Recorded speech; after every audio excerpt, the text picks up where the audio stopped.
Bonsoir. Une agence sur 5 fermée en France par la Société Générale d'ici 2020. Information de sources syndicales à peine affirmée par la direction. Ce n'est pas un cas isolé, vous le savez, de par l'essor du digital, de par l'essor des services en ligne, les grandes banques réduisent la voilure et redessinent leurs agences. Tiens, les agences justement, est-ce qu'il va en rester longtemps à terme? Est-ce qu'un jour elles ne vont pas complètement disparaître? Voici les décodeurs de l'écho.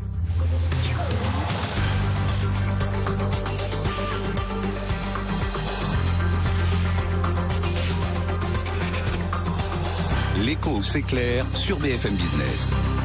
Fabrice Lundi reçoit les décodeurs de l'écho.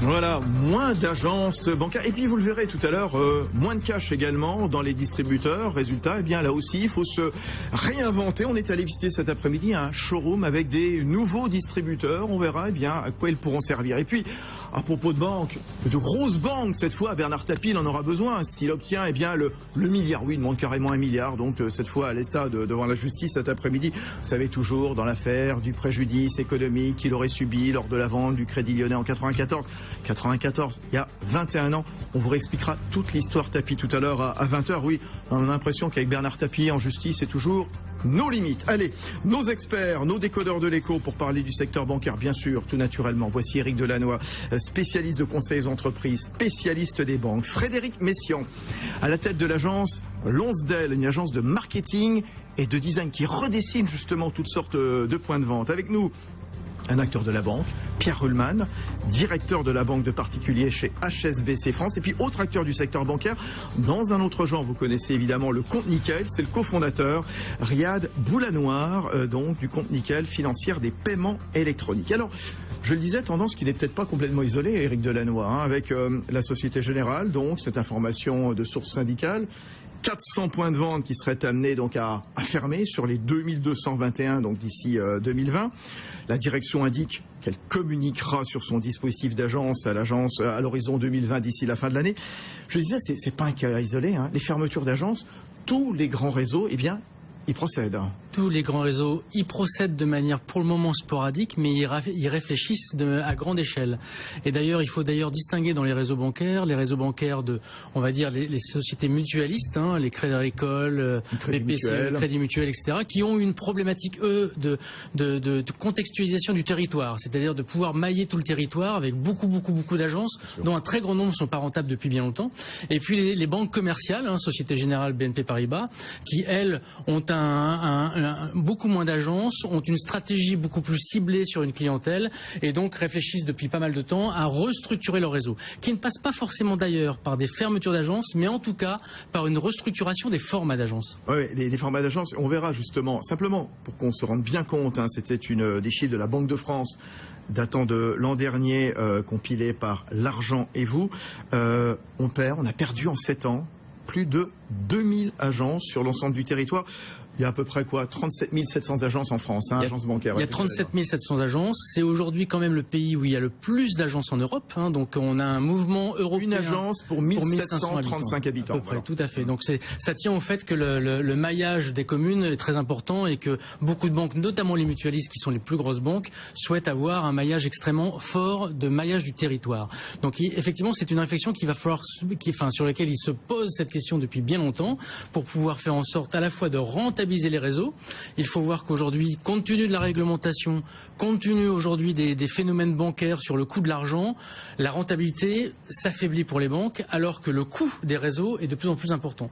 Quand on a cet argument-là et qu'on a le fait que par ailleurs, avec les nouvelles technologies, les clients ne vont plus dans les agences, aussi bien. Mécaniquement, il faut travailler sur les coûts que représentent les réseaux, avec un bémol et un frein, qui sont les problèmes sociaux que cela veut dire. 300 agences chez HSBC, Pierre Ruhlmann. Est-ce que c'est un mouvement que vous connaissez également, que vous avez décidé de mener, la fermeture d'agences dans le réseau? Alors c'est un mouvement qu'on connaît d'abord chez HSBC parce que HSBC est implanté dans 80 pays dans le monde, donc on est très sensible à ce qui se passe dans le monde et ce mouvement qui est évoqué aujourd'hui pour la France. Il est général. Il est général dans le monde et notamment un exemple très caractéristique, c'est les pays européens nordiques dans le nord de l'Europe qui ont déjà vécu ce mouvement-là. Vous avez raison, c'est le cabinet Ben & Company qui estimait que d'ici 2020, jusqu'à 40% des agences bancaires en Europe pourraient fermer. Donc voilà, témoignage avec vous, Pierre Ullmann. Voilà. Et donc en France, le sujet, mais c'est pour toutes les banques et pas seulement HSBC France, on cherche à s'adapter à la demande des clients. Les usages des clients évoluent. Comme ça vient d'être évoqué, il y a du digital, il y a du téléphone, il y a des nouveaux modes de consommation. Et clairement, en tant qu'entité de service, on doit s'adapter à ces besoins.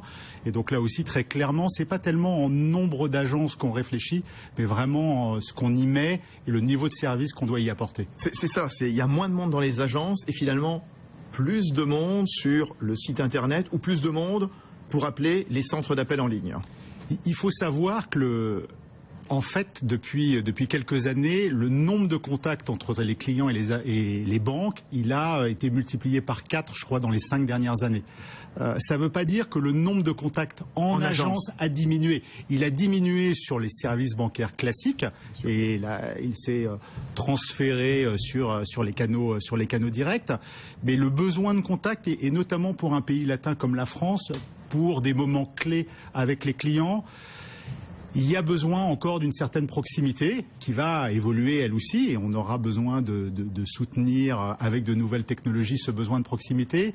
Mais on croit assez profondément chez HSBC à un modèle qui concilie en fait les deux approches. Oui, vous nous raconterez justement à quoi pourraient ressembler les agences, vous Pierre Ullmann chez HSBC et puis également Frédéric Messiaen à la tête de l'agence Lansdale qui justement redesign, réinvente peut-être certains points de vente. Riyad Boulanoir, cofondateur du compte Nickel. Alors vous, c'est de la banque, hein. C'est un très bon succès depuis. Ça a été lancé quand avec Hugues Lebret en février 2014. Il y a 18 mois. Il y a 18 mois à peu près. On peut ouvrir des comptes, tout simplement. Dans un bureau de tabac, une épicerie. Voilà, je caricature, mais c'est exactement ça. Exactement ça. Exactement. Combien de comptes déjà? 160 000. 160 000 en un an et demi. Ouais, exactement. Ouais. Voilà. Ça répond à de nouveaux usages du client, des usagers des banques. Alors je crois qu'avant tout, ça répond à un besoin. Ça répond à un besoin et parce que le besoin, même s'il est le même qu'il y a quelques décennies, aujourd'hui la technologie a permis, et on l'a vu même sur les banques physiques traditionnelles, elles ont poussé leurs clients à aller sur Internet. Vous aviez besoin de cash, vous allez au distributeur. Quand le commerçant veut aller en déposer, avant il allait au guichet, maintenant il va à l'automate. Quand vous voulez faire vos virements, on vous dit vous prenez l'app ou l'appli Internet ou ce que vous voulez ou le site en ligne de la banque. Et donc finalement tout doucement avec cette technologie, je pense que les banques se sont gentiment aperçues que finalement elles étaient en train de chasser les clients en train de les chasser des agences et je pense qu'inéluctablement, effectivement, le nombre d'agences va être amené à se réduire, parce que pour la banque au quotidien, si on regarde le métier de la banque, c'est 3 choses la banque. Vous avez la banque au quotidien, c'est-à-dire la banque, votre compte, vos moyens de paiement, votre carte Visa ou Mastercard, etc. Vous avez ensuite l'épargne si vous avez un peu de revenus, et puis vous avez des crédits si vous avez des projets ou des choses comme ça. Mais si vous prenez uniquement la brique centrale, qui est ce qu'on appelle la tenue de compte et les moyens de paiement, qui auparavant mettait en valeur la valeur ajoutée de la banque, qui était des comptes justes, des salles sécurisées, des coffres, de l'argent physique. Aujourd'hui, on est complètement dématérialisé. Les salles des coffres se sont vidées. Les agences. Alors en plus je pense aussi que les banques, elles ont certainement également trahi une des valeurs essentielles qu'elles avaient, c'était la confiance en leurs clients. Elles ont fait tourner leurs conseillers très vite et elles ont montré finalement que l'agence n'avait plus beaucoup de valeur ajoutée. C'est pas faux. Par rapport à l'internet et par rapport à la banque au quotidien telle qu'on la connaît. C'est vrai. Juste mon expérience, Pierre Ullmann, ce que dit Riyad Boulanoir est tellement juste. L'argent, quand on est dans une banque, oui, c'est vrai, il y avait un sas parce que il y avait des risques d'attaque, parce qu'il y avait de l'argent. Mon expérience chez HSBC, certaines agences n'ont carrément plus de cash et vous renvoient où? À une autre agence, à l'autre bout du département, voire à la boulangerie du coin. Enfin, là aussi, quelque part, le métier de banquier, il n'est plus là. Je pense que c'est du vécu, hein. C'est du vécu, ouais. Mais je pense qu'il faut... On m'a dit d'aller voir à 12 km ou 15 km aller chercher de l'argent, pardon. Bon. D'abord, je pense que dans les agences HSBC, effectivement, dans un certain nombre d'agences, on a automatisé un certain nombre de services. Mais pourquoi on les a automatisés? On les a automatisés à cause de ces problèmes de rentabilité, de profitabilité, mais lié aussi au fait que l'usage a changé. Nous avons beaucoup moins de clients qui viennent en agence pour remettre leur chèque, pour demander du cash. Et donc, il faut continuer de pouvoir servir le client au mieux, mais avec le bon niveau de rentabilité. Donc, je crois qu'il ne faut pas seulement dire que c'est les banquiers qui ont forcé le mouvement, ce sont aussi les banquiers qui se sont adaptés au mouvement que les clients demandaient. Frédéric Messiaen, à la tête de l'agence de marketing et design Lansdale. Moi, ce qui me frappe par rapport à d'autres secteurs, c'est que c'est pas une évolution. On est en train de vivre un séisme dans le monde bancaire pour au moins 2 raisons. La première raison, c'est le cumul de l'omnicanalité. Aujourd'hui, les canaux sont multipliés et il faut que les banques s'y adaptent au profit du client. Alors l'omnicanalité, c'est l'agence plus le service en ligne. C'est l'Internet. On peut trouver les mêmes choses. Et c'est le mobile. Chez l'un ou l'autre. Voilà, c'est la même chose. Et aujourd'hui, la révolution technologique fait que c'est plus le digital fait qu'on fait des choses mais beaucoup plus confortables chez soi ou à son bureau ou en vacances qu'en agence. Puis il y a un second phénomène, une autre question à mon avis préoccupante pour les banques, qui est de faire de la banque sans banque. Compte nickel est autour de la table. Il y a aussi les assureurs, il y a aussi les GAFA dont on parle beaucoup, les fameux, notamment des Google, des Amazon, des Apple, qui songent parce qu'ils maîtrisent la donnée du client, ils le connaissent parfois mieux que notre banquier pourrait de matin développer des offres. Donc les banques doivent lutter contre ces 2 phénomènes qui se conjuguent et comme dans tout phénomène marin, provoquent une vague d'une hauteur relativement unique. Ce d'autant plus que parmi tous les clients pour lesquels on peut appeler à travailler, le produit est peu différencié. C'est pas une injure de dire à une banque que le compte A, le compte B, le compte C, dans les grandes banques de réseau, était relativement peu différencié. Et donc on redécouvre aujourd'hui le client, et le client qui est au centre de toutes les démarches, et aujourd'hui le client, effectivement, face à des offres dont il ne voit pas toujours la bonne différence, à une exception près, comme dans tous les métiers qui est le luxe, parce que je pense que la banque privée, la gestion privée échappe à cette analyse. Le client est un peu perdu, ne va plus en agence, même plus, je crois, pour des opérations sophistiquées. Je crois qu'il y en a moins d'1 sur 2, d'après une étude récente, je crois, faite par Deloitte, qui seront en agence, y compris pour des sujets un peu complexes, du type négocier un prêt ou des opérations de patrimoine. Donc voilà, ce séisme ne fait que commencer, et la question c'est jusqu'où ça va s'arrêter. Je vous prends un autre exemple. C'est la question qu'on se pose ce soir. Est-ce qu'on aura un jour des banques sans agence? Est-ce que les agences bancaires auront complètement disparu des villes? Sans conseiller, puisque un acteur du secteur bancaire travaille sur toutes les problématiques d'intelligence artificielle et nous promet pour, dans moins de 10 ans, le conseiller virtuel, qui sera un robot et qui pourra, d'après, traiter les opérations de façon extrêmement efficace. Et ça sera Monsieur Google. Éric Delannoy et ensuite Pierre Ullmann de HSBC France. Ce que montrent toutes les enquêtes quand même, c'est que les Français sont très attachés à leurs conseillers. Oui. Bizarrement, ils ne se déplacent plus en agence, mais ils veulent avoir un recours. En fait, ce qui est en train de se dire là, c'est qu'on a beaucoup de produits bancaires de base qui sont extrêmement banalisés et qui d'ailleurs ont été transférés vers les clients. Il y a donc un modèle économique de la banque de détail aujourd'hui qui est très peu compris par les Français en l'occurrence, puisqu'on se retrouve avec un modèle économique où les frais bancaires pour les banques traditionnelles ne bougent pas beaucoup, alors que les services sont de moins en moins nombreux. Donc ça pose une vraie question et qui ouvre la brèche pour toutes les banques en ligne notamment, ou des banques comme les comptes nickel qui offrent des services à une faible valeur ajoutée quand même sur la banalisation des services de base, très important, qui répond à une demande globale, mais qui sont aujourd'hui incapables quand même de servir des offres complexes. La gestion de fortune ou la gestion privée, ou les gestions communautaires sont aujourd'hui une espèce de banque de demain qui consiste à dire je fais des packages de services pour des populations spécifiques, pour des personnes qui ont des besoins de services complexes, essayer de faire sur une banque directe un prêt immobilier multidébloqué avec des complexités en termes d'hypothèque, et vous allez voir, vous ne trouverez pas beaucoup d'offres sur le marché, ce qui est normal. Voire pour les entreprises aussi, le service des banques pour les entreprises. Tout à fait. Donc la banque de demain, il y aura probablement beaucoup moins d'agences, mais on restera normalement sur des agences qui seront multi-étagées, avec une différenciation des services, notamment pour avoir des recours sur des services complexes. C'est ça, Pierre Ullmann, directeur de la banque de particuliers chez HSBC France. On a l'impression, quand on regarde un petit peu les différents réseaux, qu'on s'achemine vers 3 types de banques. La banque libre-service, il n'y a plus de conseillers. On arrive, il y a un SaaS avec quelques distributeurs qui permettent de retirer du cash, d'en mettre, de faire des chèques, de remettre des chèques, etc. Le guichet classique pour des opérations, j'allais dire simples, toujours avec un conseiller. Et puis donc, voilà, des agences avec des experts pour du projet immobilier, pour du placement, etc. C'est vers ça que vous acheminez ? Alors en tout cas, HSBC France est très concentré sur le 3e scénario. On est très développé dans la gestion patrimoniale. C'est clairement une orientation stratégique et donc on est d'abord orienté là-dessus. Ah, pardon. Continuez. Au détriment de monsieur et madame tout le monde qui cherchent... Ça a toujours été une stratégie assumée... Des services bancaires, j'allais dire classiques. Ça a toujours été une stratégie assumée par HSBC en France. On est d'abord positionné sur une clientèle en devenir, ce qu'on appelle en anglais emerging affluent ou mass affluent. Et justement, notre question, elle se pose sur le service qu'on doit apporter aux clients en matière de conseil. Donc on est dans un débat un tout petit peu différent chez HSBC. Oui, mais pour cette clientèle, pour le reste, pour les autres services, il y a du moins bien. C'est pas du moins bien, c'est du différent. C'est-à-dire que là, parler des services en ligne, pardon Pierre Ullmann, mais on a l'impression quand on appelle les services en ligne, vous avez un très bon service en ligne qui est ouvert quasi 24/24 et qui est meilleur que les conseillers en agence, qui est plus disponible. Parce que les chargés de clientèle en agence doivent apporter maintenant un niveau de service différent. Ils ne sont pas positionnés finalement dans le même métier. Et je crois que les banquiers, et HSBC France en particulier, est confronté à ce changement qui est que le métier bancaire est en train d'évoluer, le monde bancaire est en train d'évoluer, et les collaborateurs qui avaient un métier qui répondait à un certain niveau de service vis-à-vis de leurs clients doivent se transformer en intégrant de nouveaux besoins, et notamment ce besoin de conseil. Et si vous le permettez... Et vous avez l'impression, là, Pierre Ullmann, et je pose la question aussi à Riyad Boulanoir du Compte Nickel, que finalement, vous êtes laissé un petit peu dépasser, que les conseillers finalement ont vécu sur un... Chez vous ou d'autres, peu importe, c'est pas vous êtes là, vous avez eu la gentillesse de venir chez HSBC, c'est formidable, mais que finalement les conseillers ont vécu sur un certain acquis, et finalement, les clients qui quittent les agences, c'est aussi peut-être de leur faute.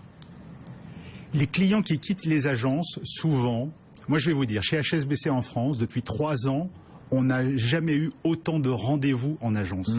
Là encore, je pense qu'il faut entendre le fait que les clients n'attendent plus la même chose de leurs banquiers et d'HSBC France en particulier.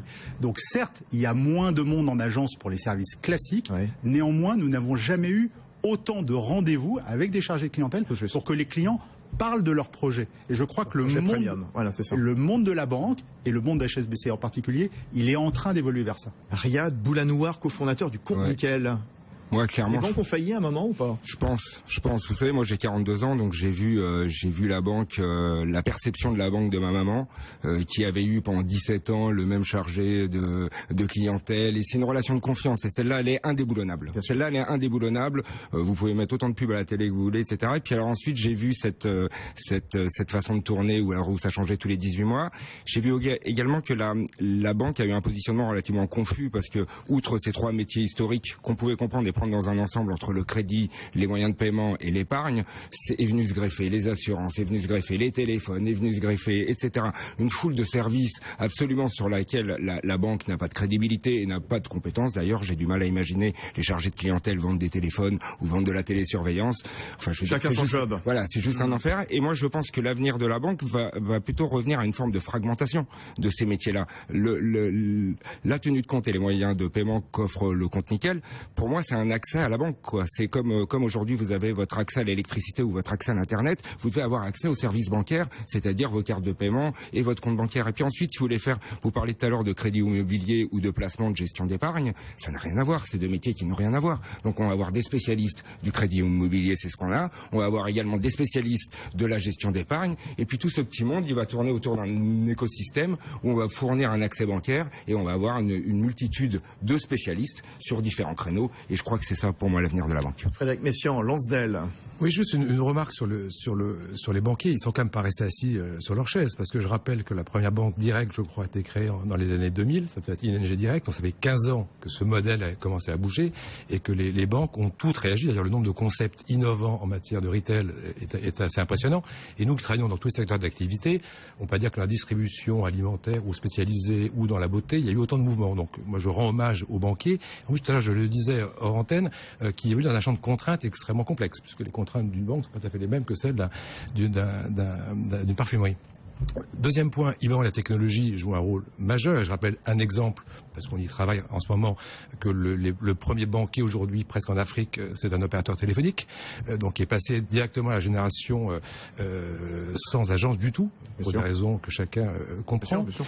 Et puis juste une remarque sur la façon dont le marché va se segmenter. Tout à l'heure, vous disiez fragmenté, je le crois, mais aujourd'hui, est-ce qu'un client... Nous, on travaille dans ce qu'on appelle maintenant l'UX, c'est-à-dire le user experience, l'expérience du client, qu'on remet au centre et qu'on essaie de comprendre dans son cheminement. Ce qu'il veut, c'est une expérience. Il veut plus un service, il veut plus une prestation, il veut une expérience. Il la veut cohérente entre différents canaux. Et après, les banques le jouent plus ou moins bien, c'est-à-dire une agence physique, évidemment, qui va rester, le mobile qui joue un rôle, une plateforme téléphonique, et il est très sensible, et toutes les études le montrent, à deux choses, la dissonance entre les canaux. Donc je suis très bien reçu dans un point de vente qui a été habilement refait, avec des jolies moquettes épaisses, des canapés en cuir, mais traités comme un chien sur la plateforme téléphonique. Évidemment, je caricature. Ou l'inverse, qui est d'ailleurs peut-être le plus fréquent. Et donc, le problème des banques aujourd'hui, c'est quelle expérience je propose à mon client, comment je le fais revenir dans un point de vente, et à nouveau avec une complexité qui est relativement rare dans ces métiers. Juste dernier exemple, on travaille pour un opérateur qui est Orange, pour lequel on a ouvert très récemment un nouveau Smart Store sur les Champs-Élysées, et c'est le même problème. Comment je fais revenir dans un lieu physique des gens qui n'en ont pas envie? Et là encore, c'est pas être... de noter que le venir dans sa banque n'a jamais été, je sais pas, quelqu'un de chez autour de la table, un plaisir. On se réjouit pas 15 jours à l'avance d'aller dans sa banque le samedi ou le mardi. Donc c'est compliqué de faire venir, de créer de l'envie, de créer des expériences valorisantes et de recréer du trafic en point de vente. Et on verra justement, nous expliquerait Frédéric Messiaen et puis un petit peu plus tard aussi Pierre Ruhlmann, comment les agences sont en train de se redessiner justement avec des banques qui ressemblent quasiment à des lounges d'aéroports, donc avec Wi-Fi, café, journaux, etc., etc. Enfin tout est magnifique. Juste Éric Delannoy, je rebondis sur ce que disait à l'instant Frédéric Messiaen sur l'essor de la banque en ligne. Je regardais, 5% des Français détiennent un compte courant dans une banque 100% Internet. Ça me paraît peu. Ça paraît peu, en fait, parce que pour une raison simple, c'est que d'abord, on est de plus en plus multibancarisé en France, oui. Et que donc aujourd'hui, ce qu'il faut regarder, c'est les personnes qui ont en banque en ligne leur compte principal. Oui. C'est d'ailleurs toute la stratégie de la plupart des banques en ligne, c'est de faire en sorte d'avoir des clients avec leur banque principale. Donc c'est peu parce qu'on est sur un mouvement qui tarde à se mettre en place. Pourquoi ça tarde à se mettre en place? Parce qu'il y a une inertie liée au fait que la proximité en agence, même si on n'y va pas, c'est là. Oui. Et il y a eu un renversement de modèle qui est en train de se faire, qui est que avant la banque en ligne c'était à côté des réseaux, alors que maintenant les réseaux deviennent des complémentaires à la banque en ligne. Troisième élément, c'est que toutes les banques en ligne en France sont détenues par des grands réseaux. Et pour des raisons de cannibalisation potentielle, par exemple, ils y sont tous.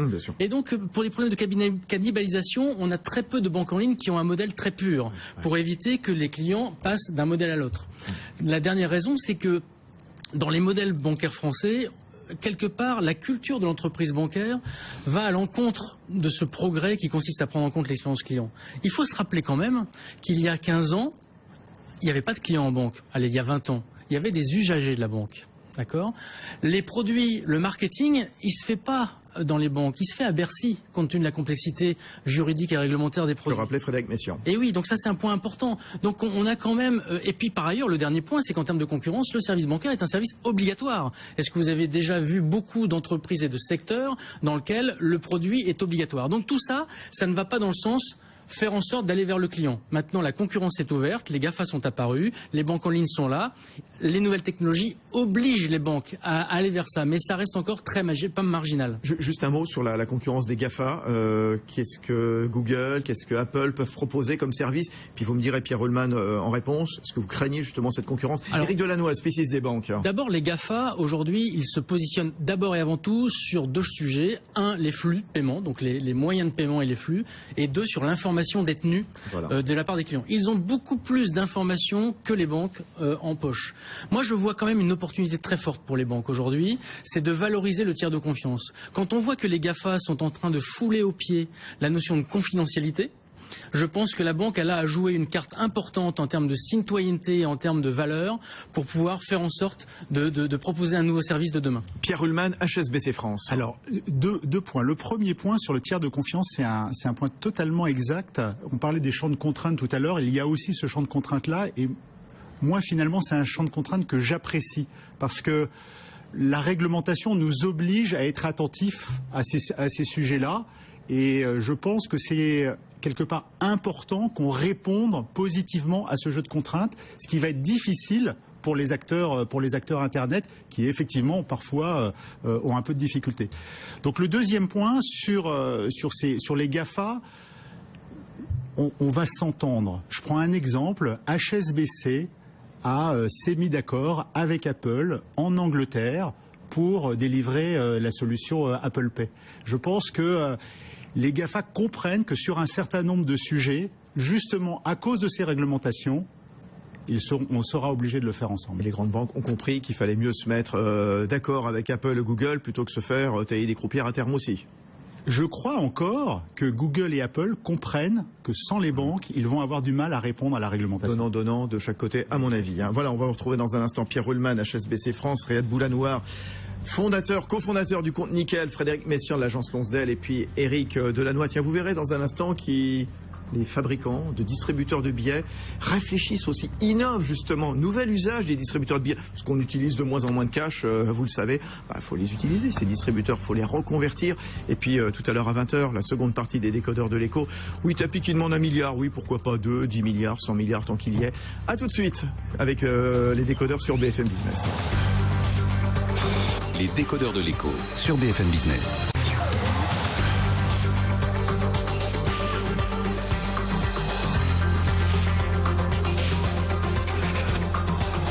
L'écho s'éclaire sur BFM Business.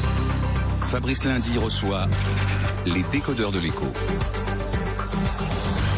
Oui, alors on est parti de l'actualité que la Société Générale envisageait de fermer une agence sur 5 d'ici 2020 en France. Information provenant de sources syndicales, non affirmée par la direction. Oui, enfin c'est une tendance générale bien sûr.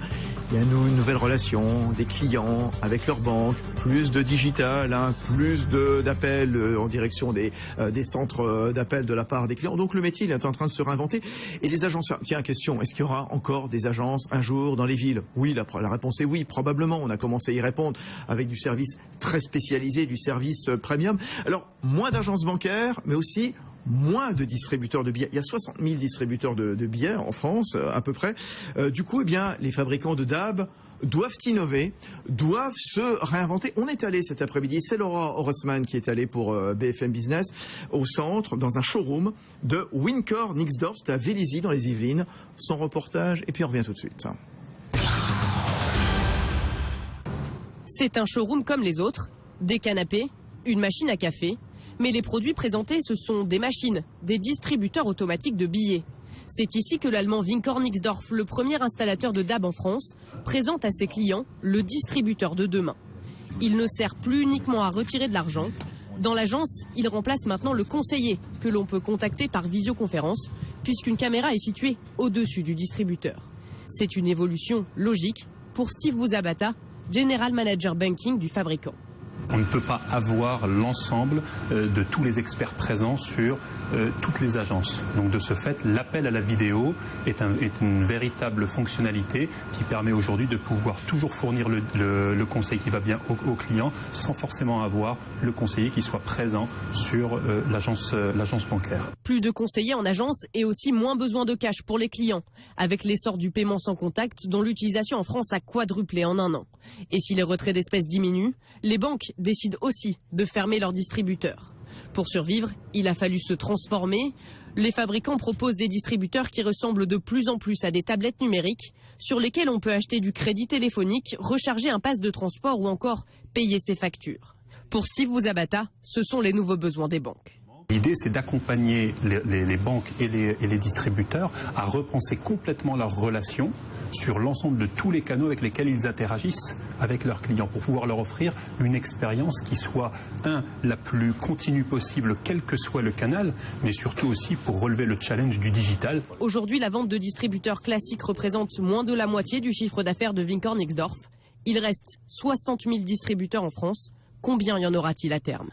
Voilà le reportage pour les décodeurs de l'écho de BFM Business de Laura Horstmann, donc au showroom de Wincor Nixdorf à Vélizy. Tiens, Pierre Ruhlmann, vous êtes directeur de la banque de particuliers chez HSBC France. Des distributeurs de billets, vous en installez encore ou au contraire vous en retirez?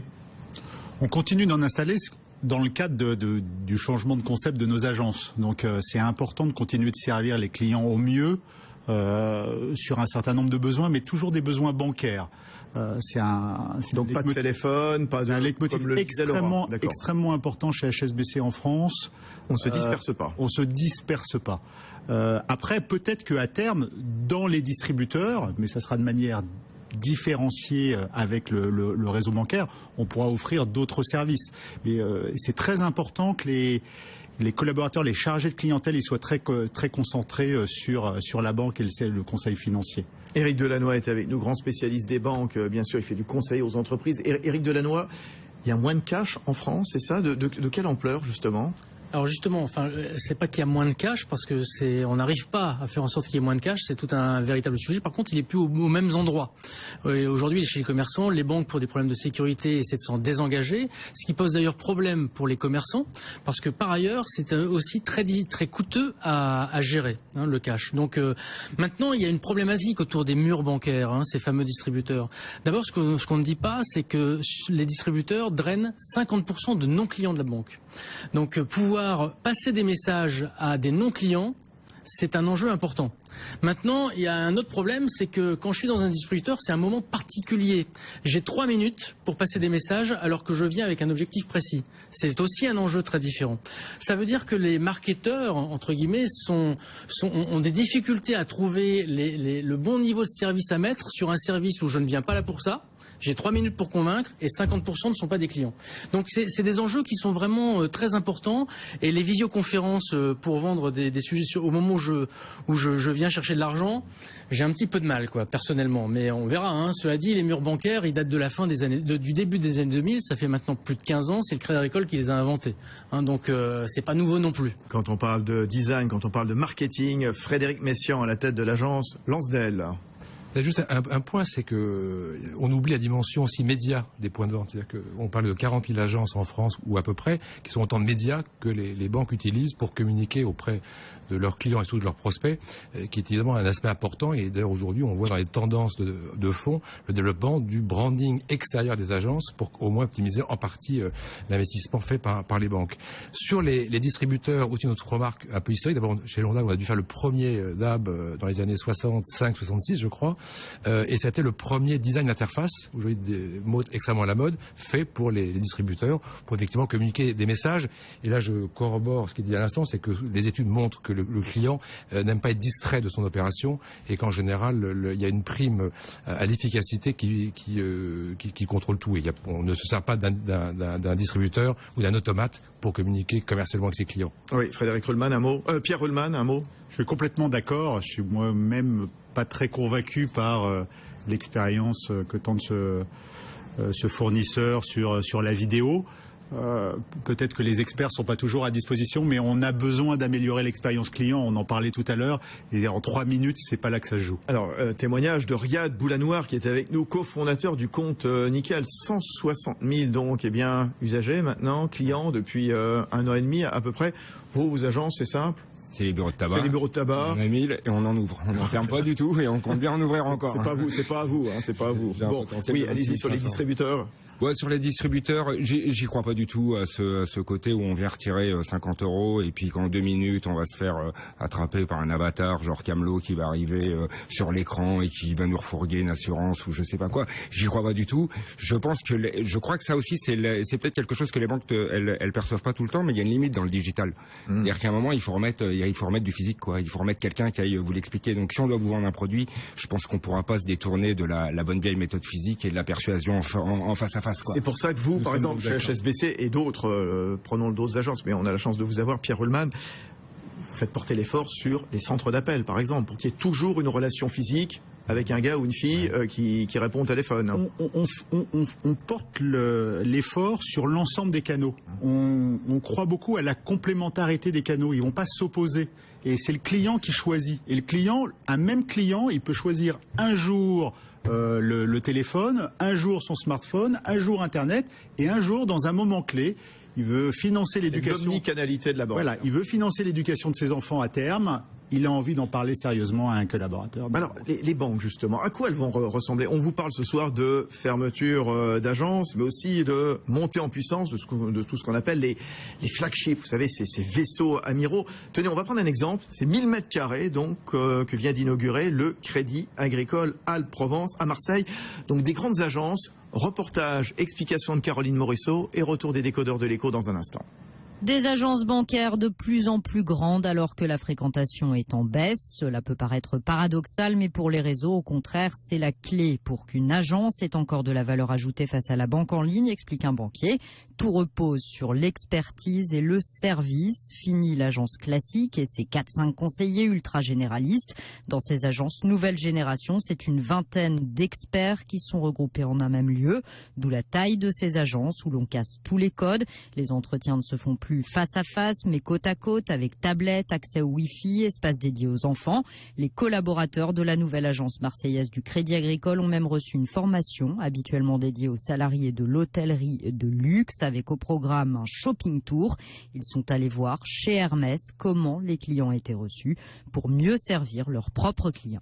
Voilà, Caroline Morisseau qu'on retrouvera également dans un instant sur l'affaire Tapie. Elle va tout vous expliquer évidemment dans un instant. La direction de la Société Générale ce matin, elle disait la poursuite de la concentration du maillage est prévue essentiellement en milieu urbain et avec une taille d'agence qui sera plus grande.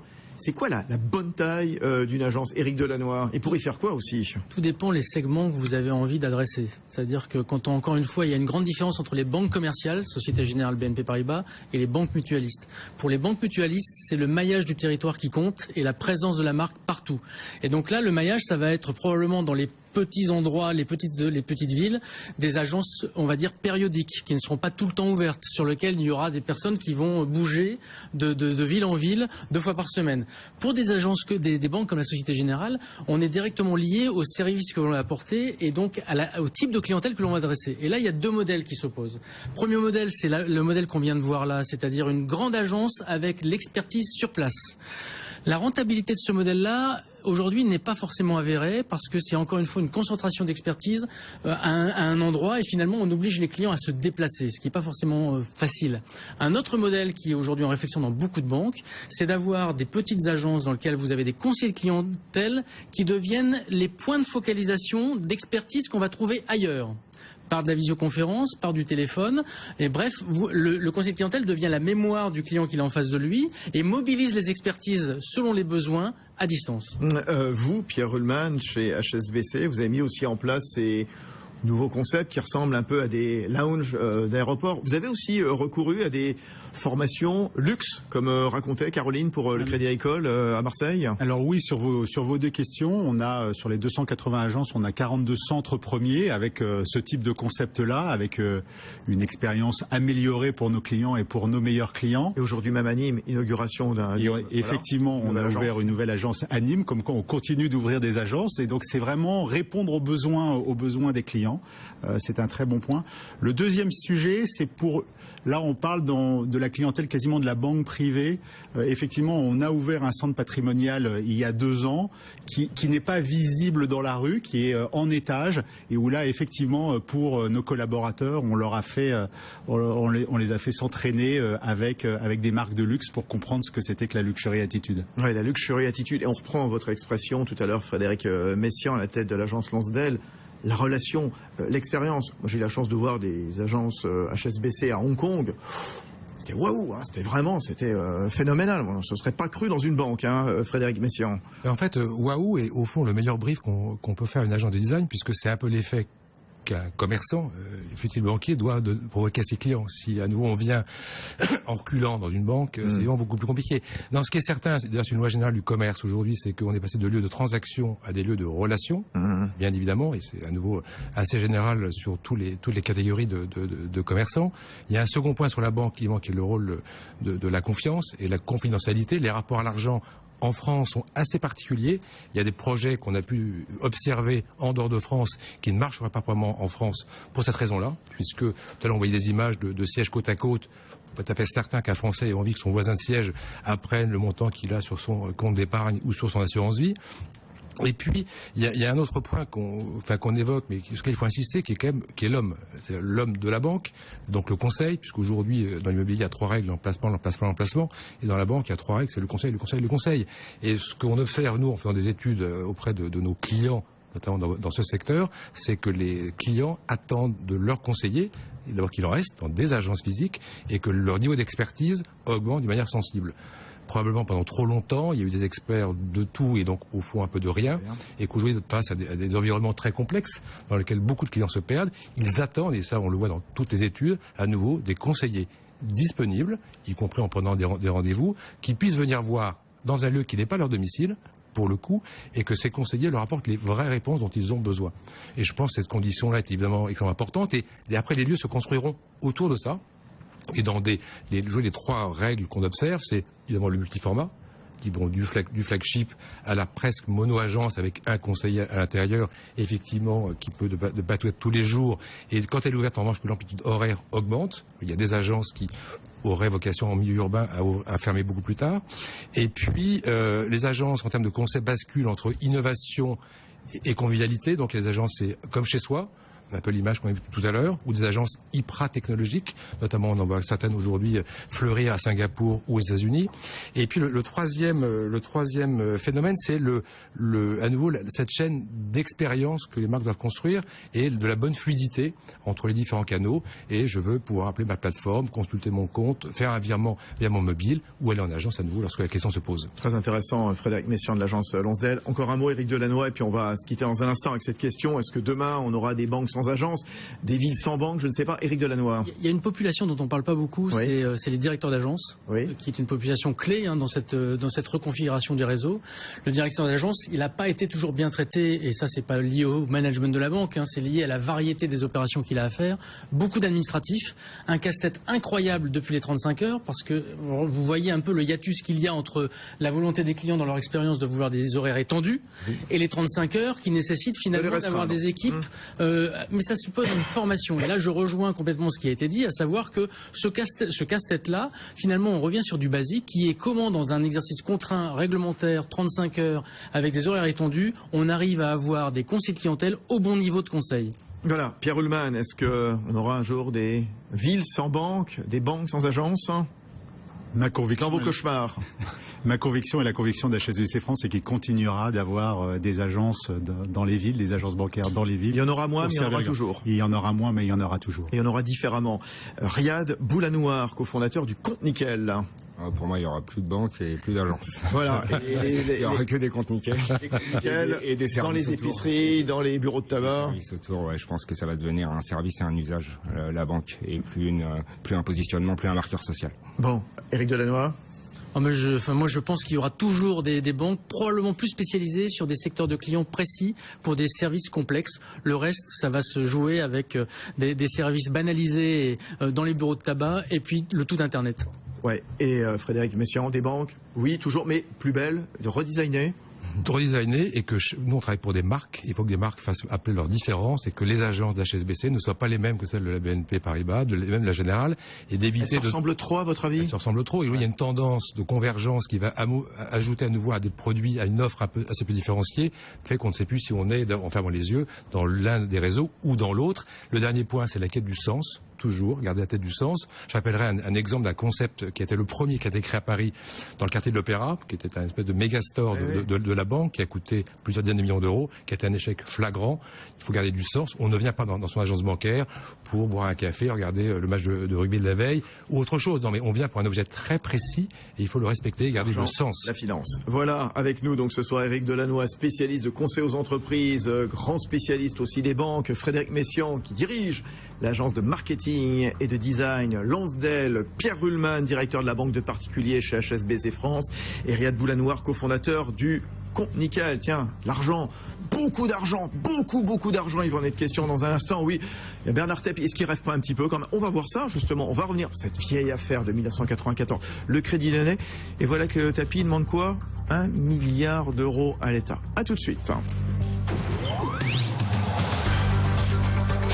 Les décodeurs de l'écho sur BFM Business.